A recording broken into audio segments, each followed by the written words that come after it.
Every time that there is a new meeting of the European Central Bank, many investors are thinking that they're going to become more hawkish or follow what the Federal Reserve, the Bank of England, etc. are doing, and they're actually significantly behind. So that obviously makes investors sell euros and buy pounds or dollars. The second is that with the Ukraine invasion and with at least the risk of a recession in a number of countries in Europe, the trade surplus of the Eurozone has shrinked dramatically. Therefore, demand for euros globally is falling.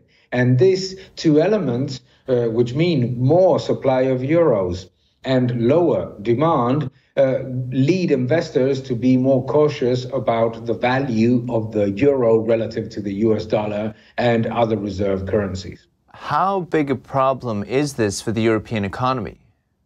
It is a very important problem. The ECB and a number of economists in Europe tend to believe that a weak euro is a good thing because there should be more exports. No, but it's a complete fallacy because the reality of the Eurozone is that it has always strengthened its exports thanks to value-added goods, not because of the debasement of the currency. So why is it bad for the Eurozone to have a weak euro? First, inflationary pressures are stronger for the countries that import commodities from food to energy commodities. Second, because the purchasing power of real wages is diminishing. So the ability of European citizens to save and to get along with the current situation is quite difficult. So it's working quite negatively in any environment. And there is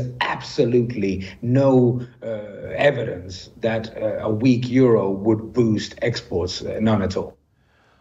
Why doesn't the ECB seem more worried? Are individual countries in Europe benefiting perhaps from their debt being inflated away? Well, the first thing is that the disparity on the level of inflation between European countries is quite significant. If you look, for example, at Spain, it has an inflation level of about 9.8%. If you look at Portugal or France, it is around 5%, which is high, but not intolerable. If you look at Germany, it is very elevated at about 7.6%. Therefore, the first problem is that countries are suffering inflationary pressures in very different ways. So that leads to a disjointed response from the different governors of central banks when they meet to decide on their policy. Daniel Lacalle, Tressis hedge fund. Appreciate it. Thank you. Thank you very much. Hej! För att kunna se alla våra nyheter följ NTD Sverige på youmaker.com. Detta eftersom vi inte längre kan publicera alla nyheter på YouTube på grund av deras policy. Ni kan även se oss på öppna kanalen varje vecka. Vi ses!